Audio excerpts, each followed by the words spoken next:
Today, we're going to talk about a group of radio stations that were kind of stuck, middle of the pack, until they completely transformed their fortunes. Their secret?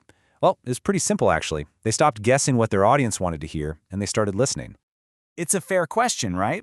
When you turn on the radio, who's making those calls? Is it some DJ with a great gut feeling? Are they just playing what's on the national charts? Or is something else going on? For one company, figuring out the answer to that question didn't just give them a little boost, it changed their entire game. All right, let's set the scene. To really get why this was such a big deal, you have to understand what things were like before. This was a world where picking the music was, well, a lot more art than science. So, picture this. You've got these big Spanish-language radio stations in huge markets. We're talking LA, Chicago, Houston. Competition is fierce, but here's the problem. If you flip through the dial, they all sounded kind of the same. And because of that, they were pretty much always stuck in third or fourth place in the ratings. Not terrible, but definitely not where they wanted to be. So, how were they deciding what to play?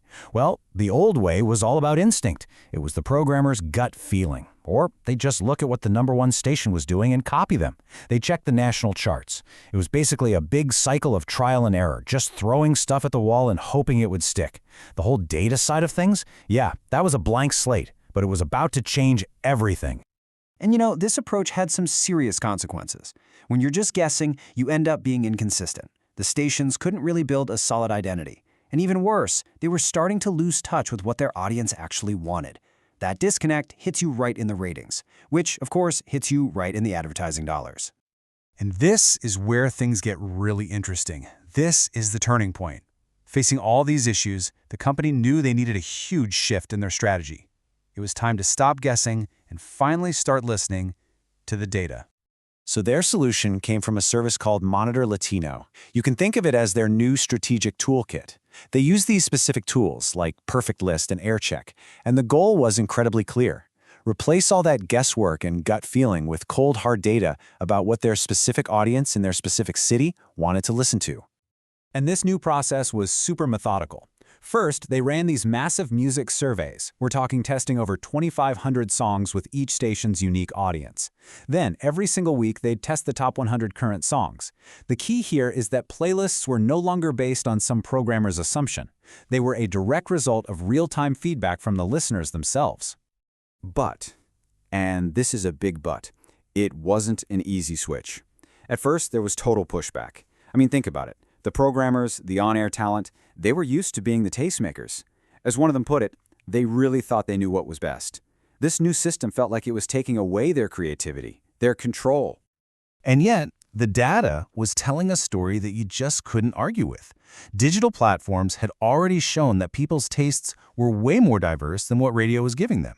There was this huge gap between what the programmers thought people liked and what they were actually streaming and listening to. The data was basically the voice of the audience, and it was screaming for something different. So, what happened when they finally leaned in and embraced the data? Well, the results weren't just good, they were absolutely transformative. This is where all that hard work really paid off. And this wasn't some flash in the pan. This whole transformation started 7 years ago, and the success has held steady ever since. That's how you know this data-driven model wasn't a fluke. It was a real, fundamental upgrade. Okay, so what did the data actually find? This is the really cool part. They spotted a massive comeback for Cumbia Mexicana way before their competitors did. They found out that artists like Karin Leon and Grupo Firme were huge with listeners, even though radio was totally ignoring them. And they were able to jump on a whole new trend with Grupo Frontera, which gave them this insane competitive edge. And here is the bottom line, the proof right here. Remember where they started? Stuck in third or fourth place.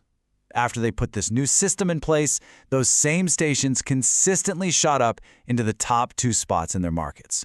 That is a staggering leap, and they've stayed there for years. Let's break that down a bit. The impact was felt everywhere. Of course, the ratings grew big time. But just as important, the audience felt more connected. Why?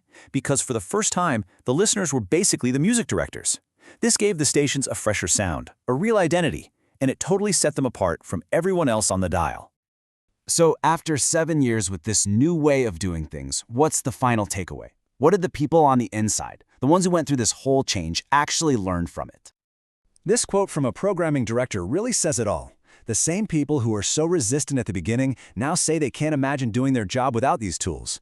Their experience and their instinct, that stuff is still important, but data is no longer optional. It's absolutely essential. At the end of the day, this whole story is a powerful lesson. It's pretty simple, really. When you shift from an internal, we know what's best attitude to an external, let's just ask the audience approach, you don't just see growth, you build a real, powerful connection with your listeners. And that brings us to one last, much bigger question. This story shows the power of data, and the next step is clearly AI. So as our technology gets smarter and smarter, what does that mean for creative fields? Is it really a battle between human intuition and artificial intelligence?